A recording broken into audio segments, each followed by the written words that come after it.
I hit.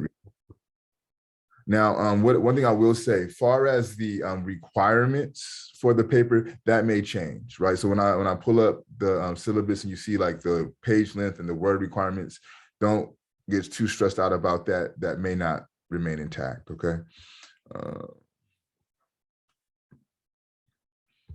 All right, so again, if you guys have any questions, comments, or concerns, don't hesitate to stop me or to ask me to repeat something. I may not be able to see everyone, so don't hesitate to interrupt me.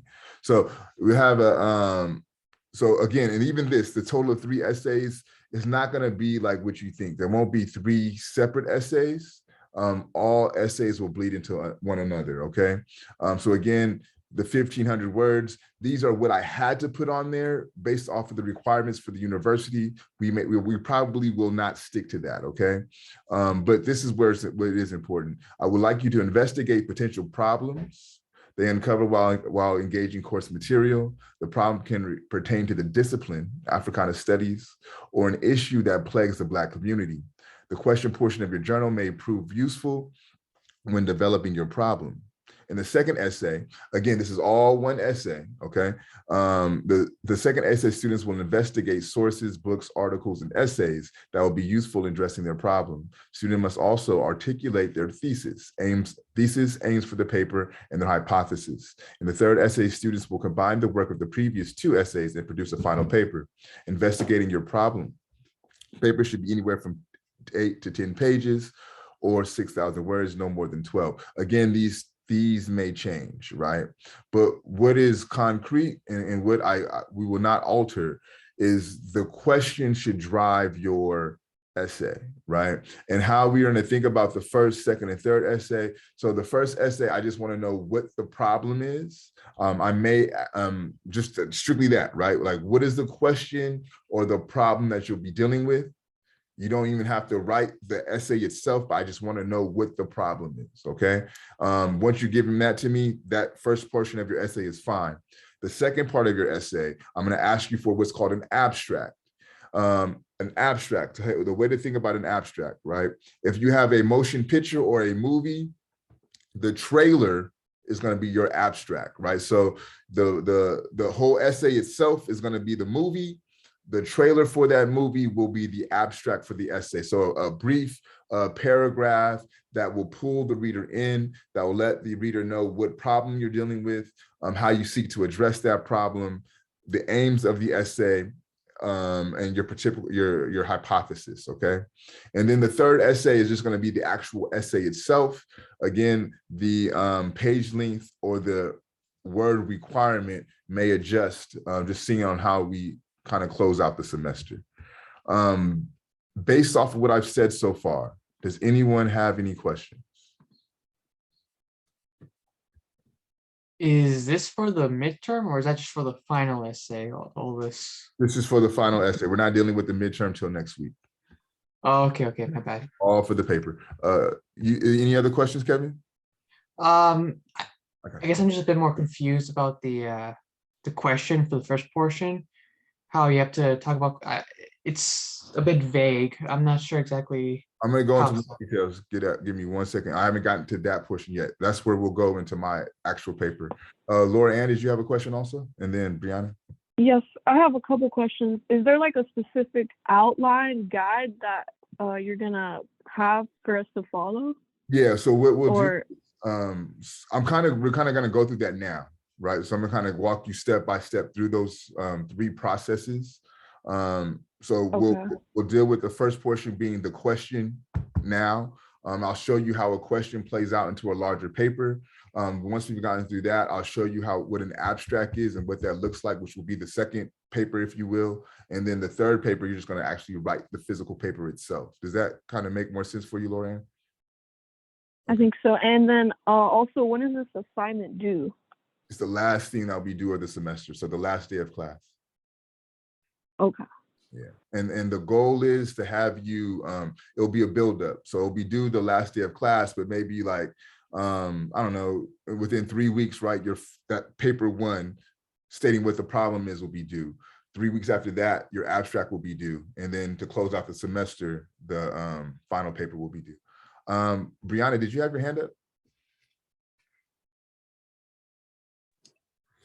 Yes, sorry. I don't know if you could hear me well, but I don't know if you guys, you'll be posting this video, right? Yeah, it's recorded. Yeah, okay, yeah. It's because everyone's cutting off and I can't really, like, I think it's me, Okay. honestly. Okay. Yeah, sorry. If you have a question, just put it in the chat and I can respond to you that way also. Okay, thank you. Okay, so this question portion to kind of to get at what Kevin's inquiry is, right? So think about your journals. There's 4 components of your journal. It's the thesis, it's the analysis, it's the contemporary analysis, and then the question, right? So there's 3 ways you could think about questions, right? One is, I've read this, I don't understand this, so I have a question, right? That's the very straightforward conceptualization of a question. The second form of a question, I've read this, I understand this, but this is making me think about something else that I want to research or I want to investigate, right? So that's the second way to think about a question. Not more so I don't understand, but what I've read has made me curious about other elements of the subject matter. Does that make sense? Okay. The third question is, I have this question and I'm going to write a paper that seeks to answer this question, right?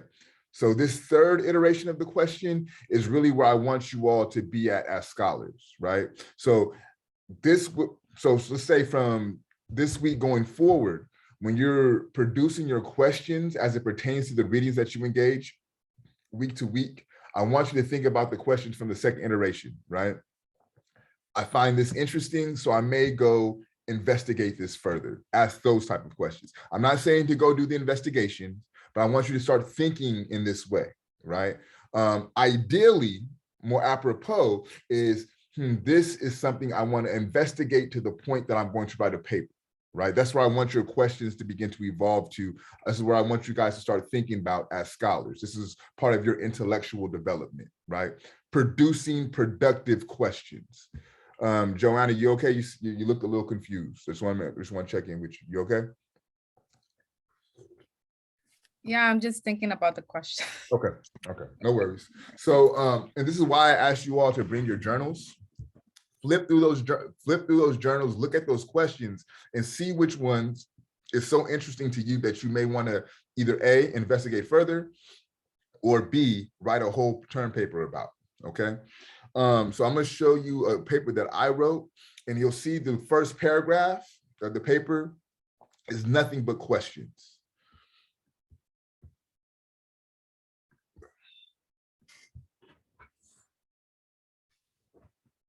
Oh shit, that's the wrong one, huh? I'm sorry, y'all. Let me put the wrong thing. 1 second. There we go. Okay. So, actually, real quick, I'll show you this just so you guys makes a little more context. This is this thinker, intellectual by the name of Stuart Hall. He's considered, if you will, for lack of a better term, the father of not only British cultural studies, but also American cultural studies, right? So the essay that I wrote is dealing with the work of Stuart Hall, okay? Okay, so if you look at the opening paragraph, right? And this is an opening paragraph. This is not an abstract. This is strictly an opening paragraph. So we know from the title, right? We're going to deal with the concept of pedagogy, right? And we're going to deal with how cultural studies produces intellectual work, right? What's their method? So how does Stuart Hall engage a problem? How does Hall evolve that problem into a problematic? Is there a methodological approach to the production of Hall's problematic? So is there a method to the way that he produces the problem? Through an investigation of Hall's theorizations on race, can we glean a concrete methodological approach through the production of Hall's problematic, right? So can we look at the way that Hall produces the problematic around race to gain his method, right? Can Hall's methodology serve as a pedagogical approach to theorization, right? So can Hall's method serve as a teaching mechanism to approaching theory, okay? And then I continue, these are the questions I seek to engage in my inquiry into the work of Stuart Hall. looking at his essays, Race, the Floating Signifier, what is the Black in Black popular culture, and Race, Articulation, and Society Structured in Dominance. Through this inquiry, I seek to uncover a cultural studies method or a Stuart Hall approach to intellectual work. The method of cultural studies becomes tied to pedagogy as it provides a framework on how to do cultural studies work. And I can think of no one better than Stuart Hall for a case study on how to do cultural studies work, right? So you see how these questions, right, are stemming the subsequent pages that would follow, right? So what I'm going to do in the subsequent pages and the subsequent sections is go about answering the questions that I pose in the opening paragraph, right? So this is what I would like for you all to do, is to start to think about questions as it pertains to either the discipline of Africana studies and Black studies, or think about questions as it pertains to the life experiences of Black people, right? And then your questions eventually will evolve into a paper that is produced around you answering the questions. Put this on pause. Does it make a little bit more sense now as to how I'm looking for you to evolve these questions into an actual paper? Does that become a little bit more clear? Kevin, speaking to you particularly, because you asked the question. Yeah, it's a bit, yeah, I was just more curious as to like what type of question you wanted us to ask. So it's mainly pertaining to the discipline of studies and also the lives that Black people lead. Right, so think about, so what is the subject matter, Kevin, of our textbook that we're reading for the semester? It's about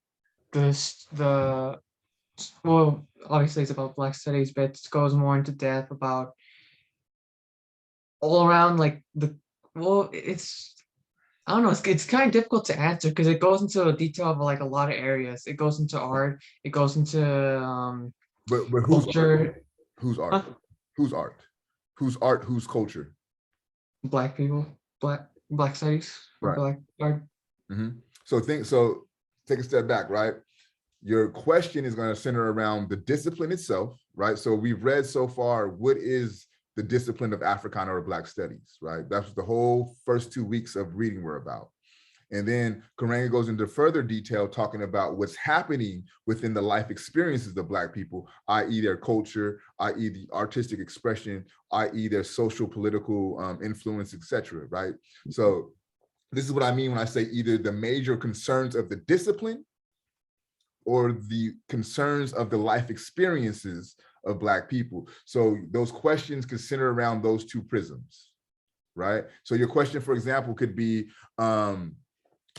why is it that the Black male has been removed from the Black household as it pertains to the Black family structure, right? So that's a question about the life experiences of African people, not necessarily the discipline of Africana studies, but the life experiences of African people.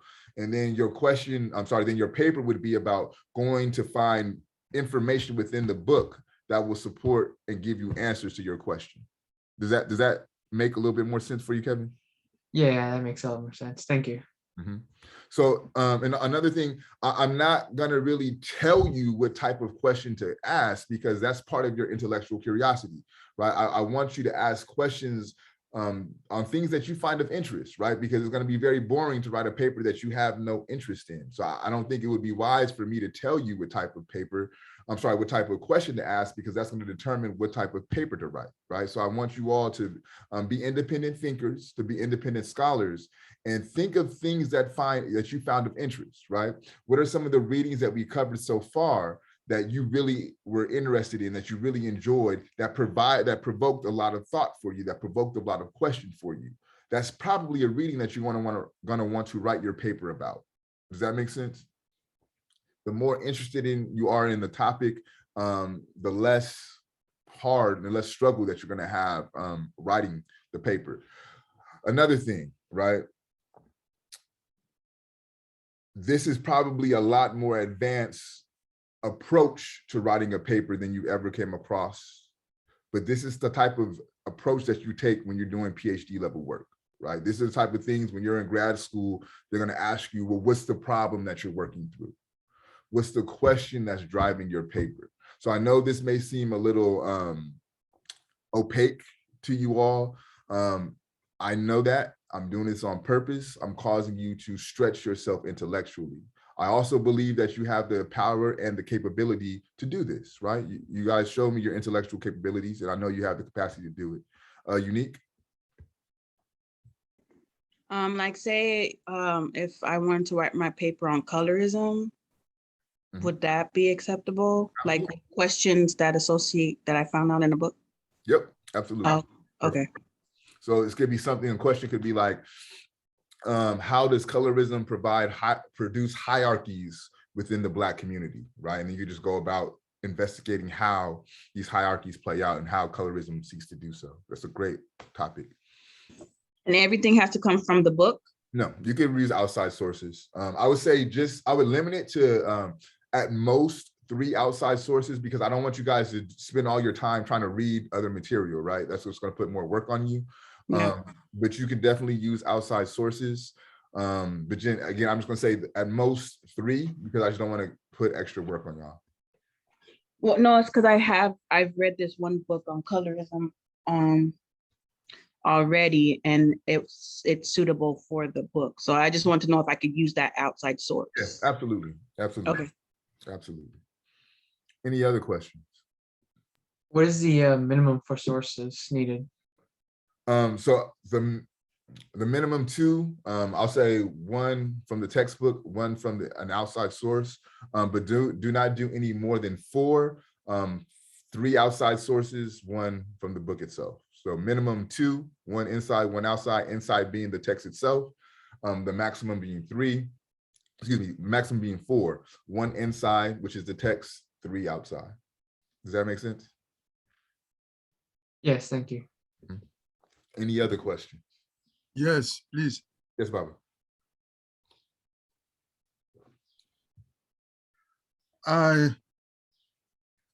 Is it the student himself who will formulate the subject of his essay after having himself chosen the problem to be treated?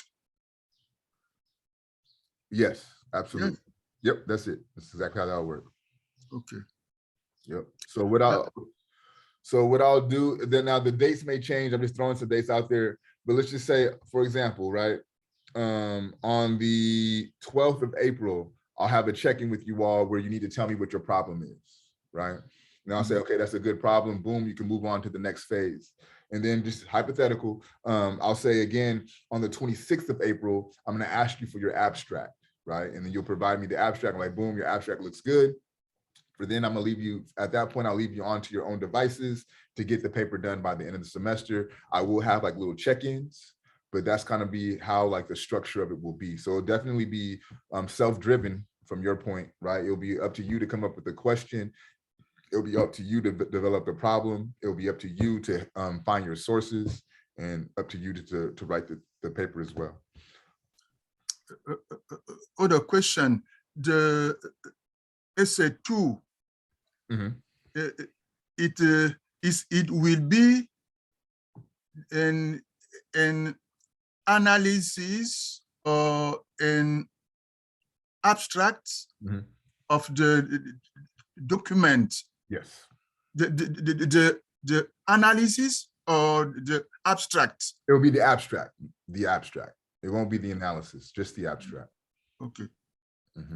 So we have to do abstract of at least 2 documents. So it should only be 1 document. I'm kind of confused about what's the second document, Bob, because it should only be the abstract of your paper. That's the only document that you would have to submit. So I have to analyze how many documents in the essay 2. Okay, so for essay 2, all I'm asking for is the abstract. right? So essay 1 is for you telling me what your question is, right? Yes. Essay 2, all I'm asking for is the abstract. So it's you stating how you will turn this question into a problem, into a paper. As a matter of fact, what I'll do, I'm going to answer Laura Ann's question if you don't have any more questions, Baba, and then I'll show you all what an abstract looks like, so that way you have a better understanding of what an abstract is. Okay. Okay. Okay. Thank you. Laura Ann, you had a question? Yeah, I wanted to know, where in Canvas are we going to be submitting these essays? Is there going to be like a thing you're going to send out for us to submit the journals and the essays and stuff on, or how does that work? I'm going to add a section for you to submit your essays and your journal via PDF. So I just haven't added it to the, just because we haven't gotten there in the semester.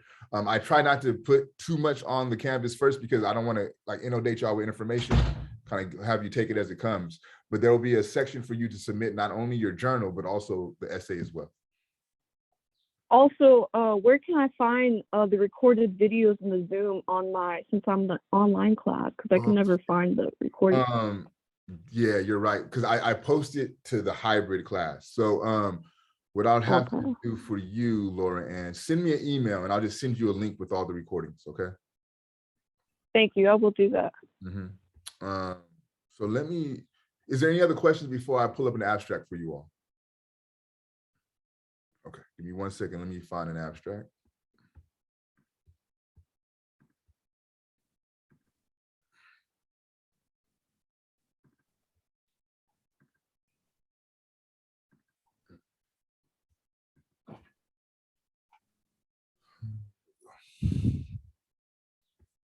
Okay, 1 second.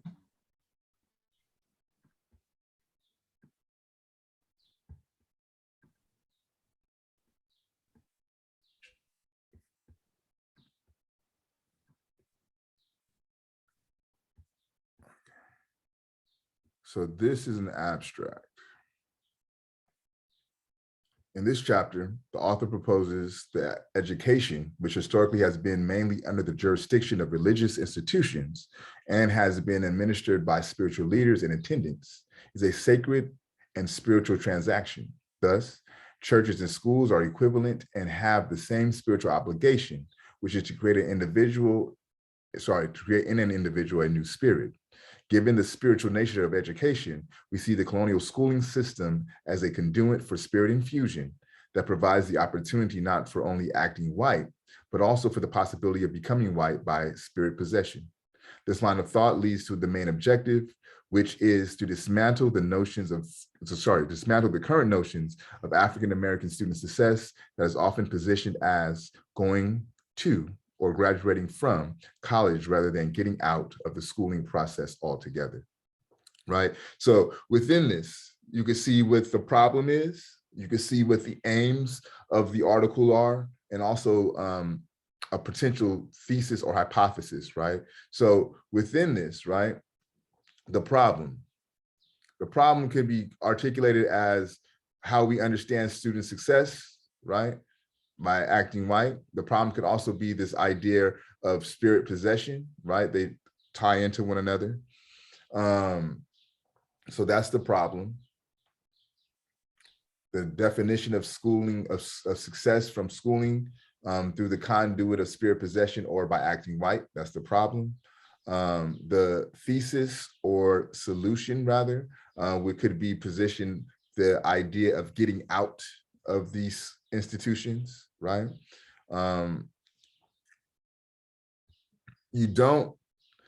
This one is not really framed in a question. This one I was the co-author, so it's not as question heavy, but you kind of still see the same themes. You see the same themes within the question. I would just encourage you all to formulate yours more so in questions than actual statements, right? For me, as a thinker, as a scholar, this question is a lot more interesting. It's a lot more fecund than the answer, right? So this is why I'm getting you all to think through the process of questions, not statements. But this provides you this real short paragraph provides you a quick insight into what the major themes and problems of the remainder of the paper are, right? So again, if you think about film, Your abstract is like the trailer for the movie, right? It's going to give you a real quick synopsis of some of the major themes of the movie itself. Is there any questions about an abstract? Is there anything that I can make clearer for you all? Again, it's just a brief synopsis of what the problem you're seeking to pick up. Does the abstract, Bobby Pierre, seem a little bit more clear to you as to what it does?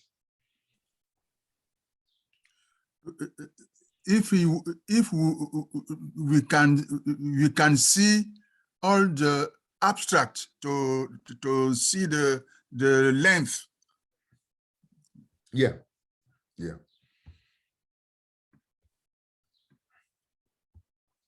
So again, as far as the length of the abstract, it's not long. It's strictly this paragraph here. These are some keywords. You do not have to do the keywords. Okay. Sorry. Go ahead, Bobby, here. I'm listening. Okay. And then from there, we go into the actual introduction paragraph, and then just the rest of the paper itself. So the abstract, again, is really short. And keep in mind also, it looks longer than it is because of the magnification of the computer screen. So it's really just a paragraph. It shouldn't be no more than a paragraph. Actually, your abstract should not be long. A paragraph at most. Can we see the rest of the essay? Mm-hmm.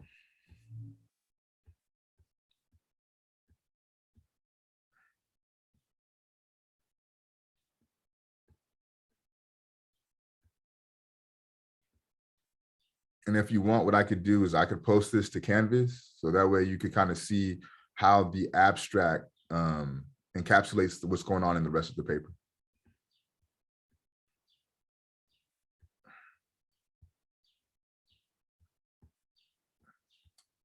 It's long though, it's 31 pages, so.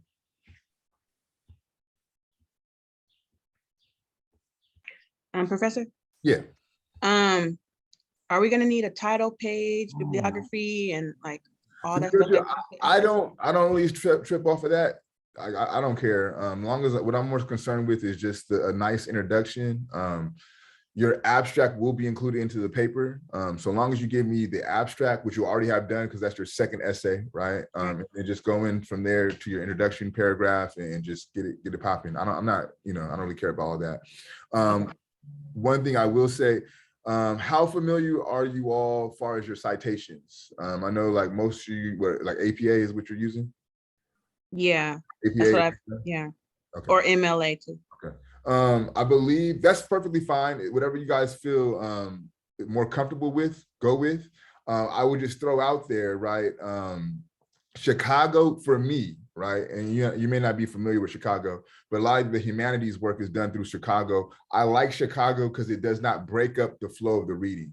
So if you think about the text that we're reading for this semester, right? He has all those parentheses with all the authors and the dates within them. To me, that kind of breaks up the flow of the reading, to whereas Chicago, you just put a little number and you kind of get, matter of fact, I'll show you because my other paper is written in Chicago. So let me show you.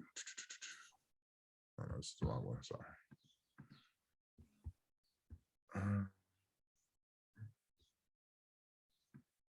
Okay, this is it.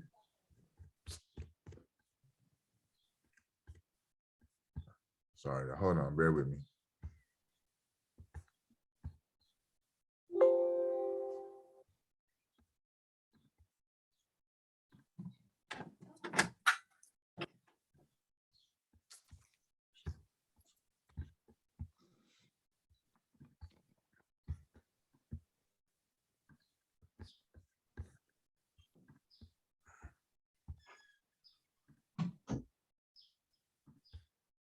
Chicago style is when it's labeled at the bottom? Yes, yep. Oh, okay. Exactly. So let me just find so you see here the one, right? So I'm quoting David Buckingham. The book is Teaching Popular Culture because we have that in italicized, right? We're ending it here with a semicolon, and then here is the quote, right?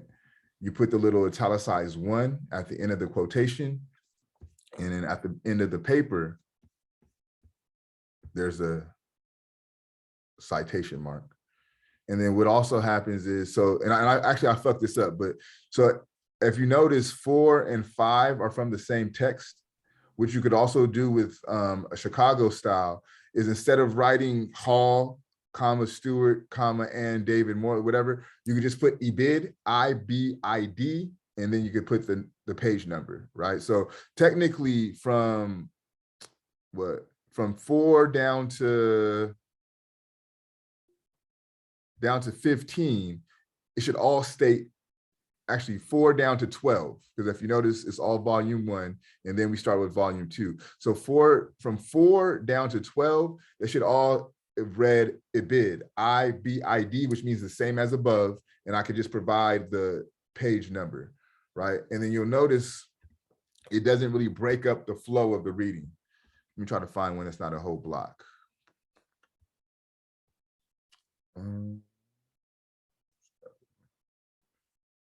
Okay, so here, right? I'll start there. Then Hall shifts readers' attention to the work the problematic does, and the ability of the problematic to change perspectives as a result of intellectual labor. Where should we situate cultural studies in Hall's musing on intellectual labor? Hall continues. So here comes the question, comma, quotation mark. So we know that this is from the words from Hall. Cultural studies as a distinctive problematic emerges from one such moment in the mid-1950s. Period, end of quotation marks. There goes the number again, which lets you know that there's a source at the bottom of the essay. But again, it doesn't have the parentheses, the author, last name, and the dates, which kind of distracts you from reading. You could just continue on with the remainder of your sentence, right? So I just offer this as another citation style that I find more favorable as a reader. And to me, it's easier also as an author, because you could just put the little number and you could do your citation work at the end of the essay. And again, instead of having to write out all of this information, you could simply put IBID, the page number, and that's a sufficient citation. So that's just another thing I could throw out there for you all. You don't have to do that. Do whatever's comfortable, but I just want to kind of give you those options that, you know, you could situate yourself as readers and writers. Any other questions? And keep in mind, y'all, this is for the end of the semester, right? This is nothing that's coming up immediate. So we'll have time to tease these thoughts out. As you begin to work on this, more questions will pop up. Holler at me, right? So we can get those questions answered for you. And don't put more on it than what it has to be. I know this is new. I know this approach to doing essays may be different. It's okay. If you do decide to go to grad school, you will be glad that you did it this way, because it's only going to prepare you for that. If not, you just have another way of approaching a problem under your belt. How y'all feel about the essay? Does this feel more confused or a little bit more clarification? Go ahead, Joanna. So I have a question. What is the difference between the abstract and the introduction? So your introduction is going to more so state how you'll be going about your problem, right? Mhm. The abstract is going to tell you real briefly what the essay is about, right? Whereas the introduction is going to say, well, I'm going to take up this problem by going through these theories, which I'm hoping to gain this solution, which I may not, right? You're going to go into a little bit more detail. So let me see. Do you have any advice on how to obtain, like, because I know it's a pretty long essay, like how to obtain like the proper question, you know?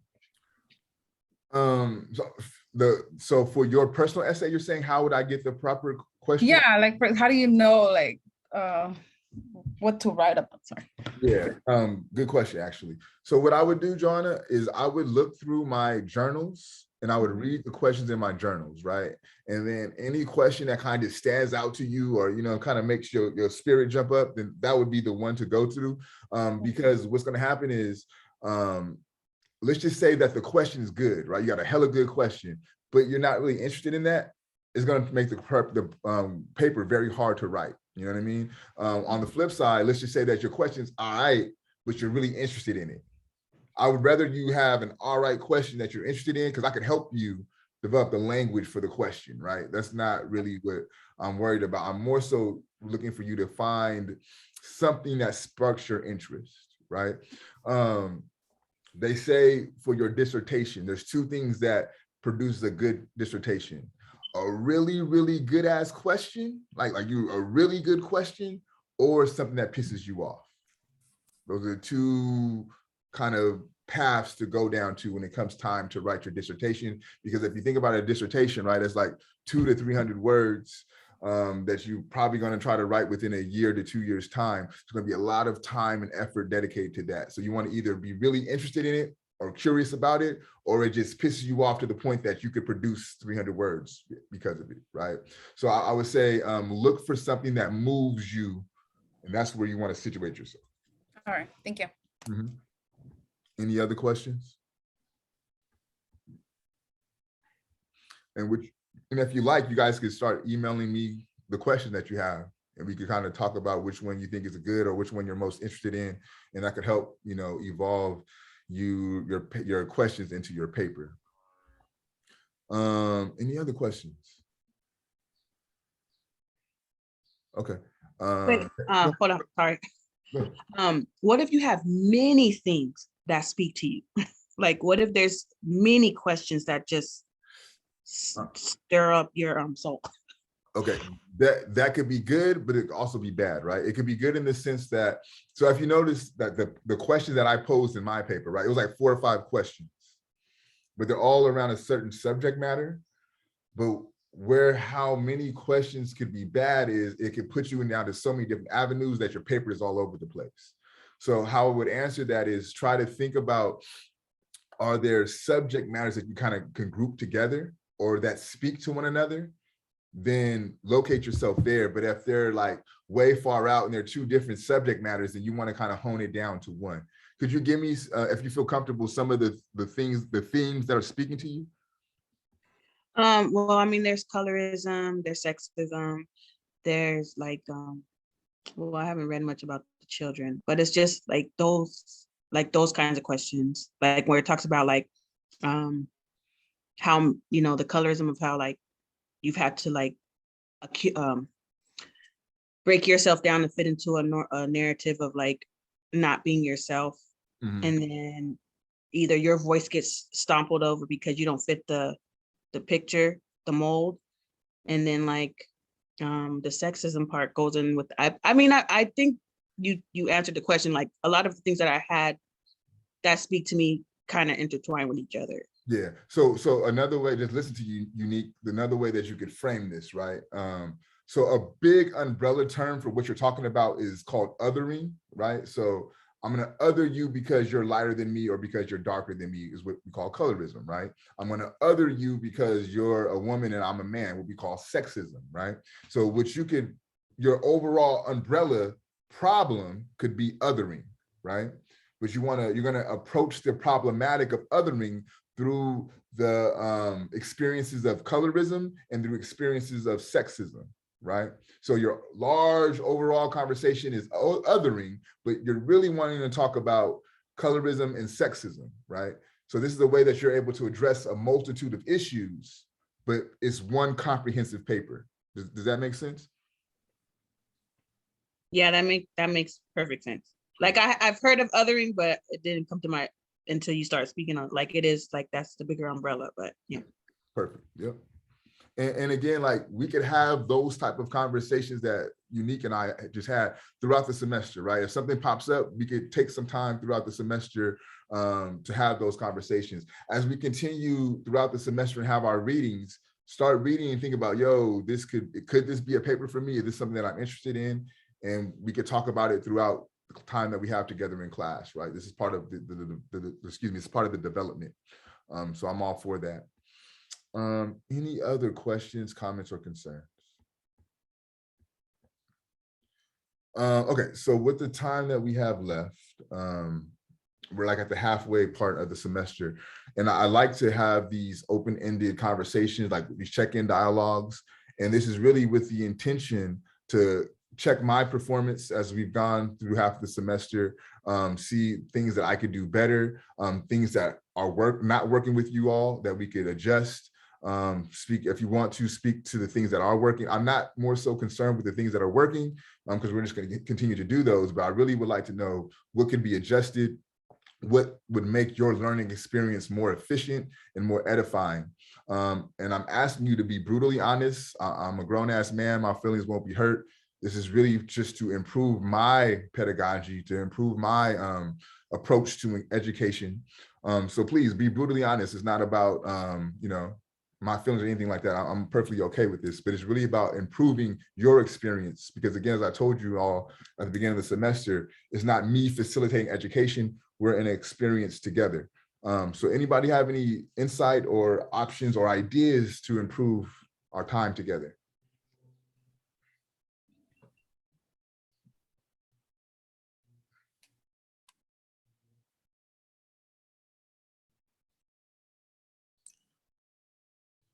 Nothing? Please. Yeah, go ahead, Bob. I am now tapping my journals in Google Docs. Okay. At the end, if I don't succeed to submit them by Canvas through Word, can I copy and paste them and submit it by email? Yeah, that's fine. Mhm. That's perfectly fine. Just let me know, and then so that way I'll know to attach what you emailed me to your grading canvas.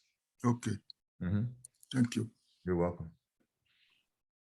Anyone else? Like just kind of put this into context. I don't know how many of y'all professors are going to ask you, how could we make the classroom experience better? Like I don't, in my experience, I don't never had that shit happen.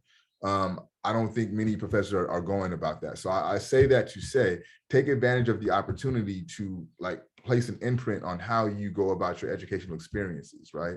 There may be like a specified thing that you need to make this better for you that we could accommodate, right? So that's why I'm genuinely asking this and giving you the opportunity to really imprint on how you want your educational experience to be. So please don't, it's not a time to be shy, to be bashful, like speak up. I have something to say, but it's more so out of our control though. I prefer to be in a classroom at least once. Like this coronavirus really messed me up because a lot of my things are hands-on. Like I need to have these conversations in person. Like talking to a computer gets on my last nerve. Like it's like it feels informed. Like it doesn't feel like I'm getting all of the best out of it because I'm talking to a computer, even though I know I'm talking to you. Yeah. But it's just, I just feel like if at least I was on campus one time, I would at least feel like, okay, I'm getting my thorough experience. Because I like this educational journey has been very insightful, and like, I've never been engaged in my education like I've been since I've gone back to college and about to transfer. So it's like, I just want that last hurrah, like I did it. But yeah. I know it's out of our control. So it's not like it's something that you can do. It's like, it's something that's out of our control. So it's not like, yeah. So that's all I have to say. I got you. Yeah, no, I hear you. Yeah, no, I hear you, Unique. I truly do. Anyone else? Any other ways to improve our class modalities, to improve our classroom experience? Anything I could do to change? Another question, please. Is the extract credit essay will be presented at the same form as the journals? Mm-hmm. Yep, and Bob Pierre, it doesn't even have to be an essay. It could just be like entry, like a the thesis, analysis, outside material, etc. And right. Thinking questions. Yep. Okay. Yep. Just like that. All right, Gabriel, what's not working well for you in this class? Ask it a different way.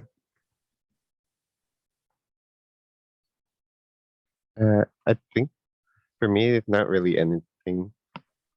Okay. There's not really much that's giving me trouble. Okay. But again, like I do kind of like prefer in person as well. But like this is still fine. Okay. Thank you, Gabriel. I think I just from experience with online classes, I think it's for me it's a bit harder to like speak towards like a screen, even though you could still see like the people there, but I still find it a bit kind of difficult. Difficult. Okay. Take that into consideration. Kevin, what is not working well for you in this class?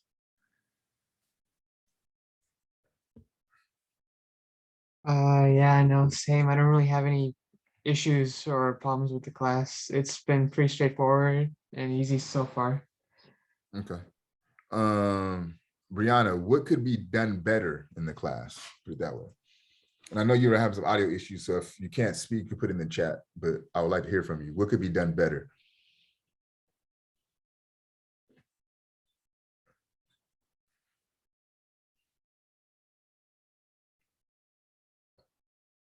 Brian, how about you? What could be done better in the class? Because I actually have no issues with this class, Professor. I think everything is straightforward. You know, the material. Okay. Jessica, how about you? Is there anything that can be done better? There's nothing wrong with the class. If there's anything like an issue, it's usually just personal for me. Yeah. Okay. And again, you guys, like, to be done better doesn't mean that it's wrong, right? Like it could just improve on the way that it's going. So it's not like if you say this could be done better, I'm gonna be offended. Like that's why I'm asking. So it's about how can we make this a better experience, a more convenient experience, whatever the case may be. Baba Pierre, is there anything that I could do better for you, sir? No, it is okay. It is okay. The last thing, for the essay 2, the outside material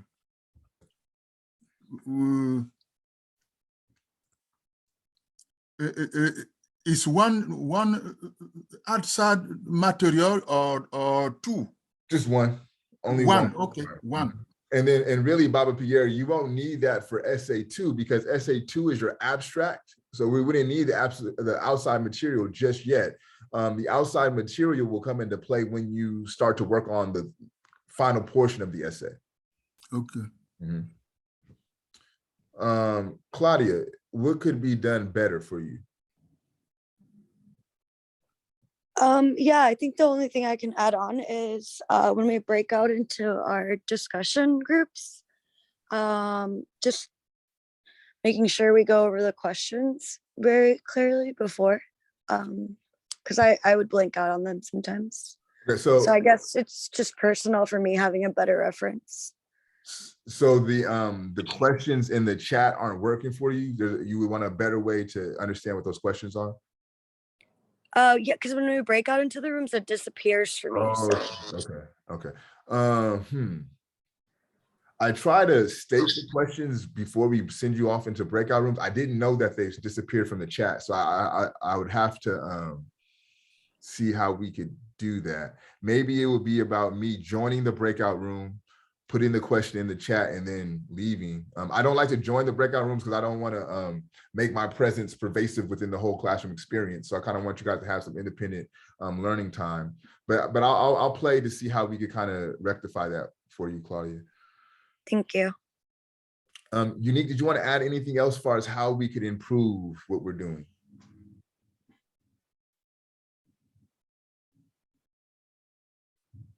As far as an improvement, I feel like the class runs pretty smoothly and the engagement is there. Okay. But I would have piggybacked on what Claudia was saying about the questions do disappear. So that would be of service to like put them in each group so that we can have a reference instead of like, what was the question? Right. Okay. That's really helpful. Thank you. Yeah, I've noticed that, but for me, or I think maybe there's a few people, but for me, the questions do stay for me, so I'm not sure Oh, so why they it stay for is you, for some Gabriel? people. Yeah. Okay, I'm gonna play with that a little bit to see what I could do to get that rectified. So, but this is why I asked these type of questions, because this is good information. I didn't know that happened. So, Laura Ann, how about you? What could we do to improve on the class experience?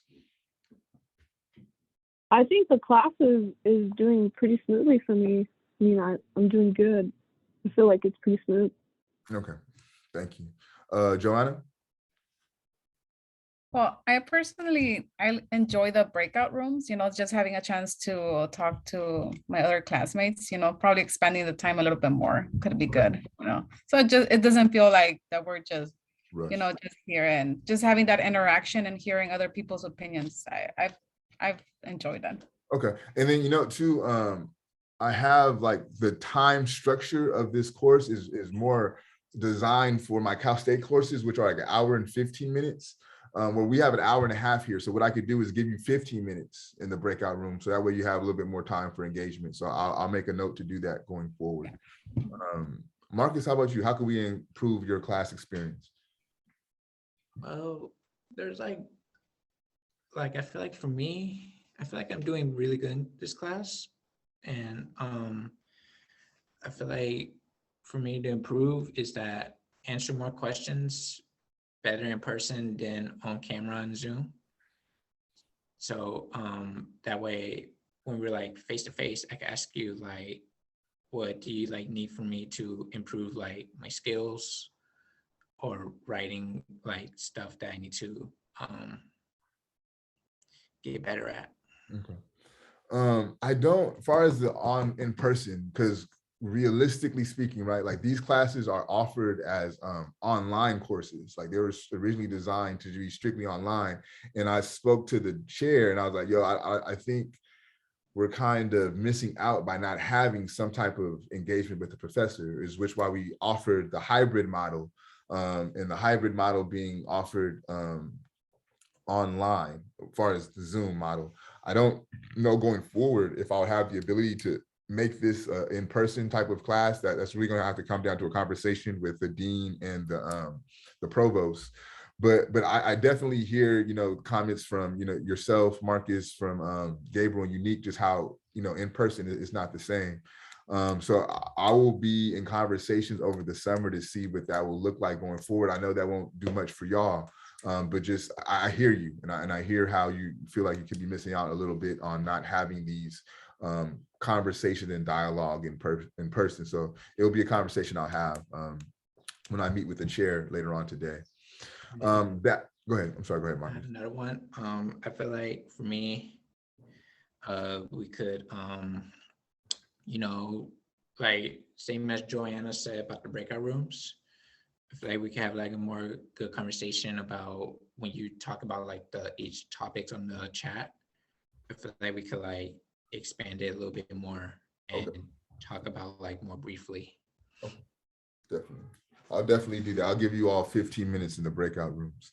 Okay, so next week we'll go over our midterms. I'll prep you all for your midterms. I'll be posting the midterm review to Canvas by Friday at the latest, probably Thursday, but again, Friday at the latest. And you have the whole weekend and Monday to get those done, and they'll be due the following Tuesday. If you have any questions, comments, or concerns, please don't hesitate to reach out to me. And I will see you all next week. Be healthy, be wealthy, be wise. Get your exercise, water, and vitamin D. Peace. Bye-bye. All right, Papa Pierre. Bye-bye.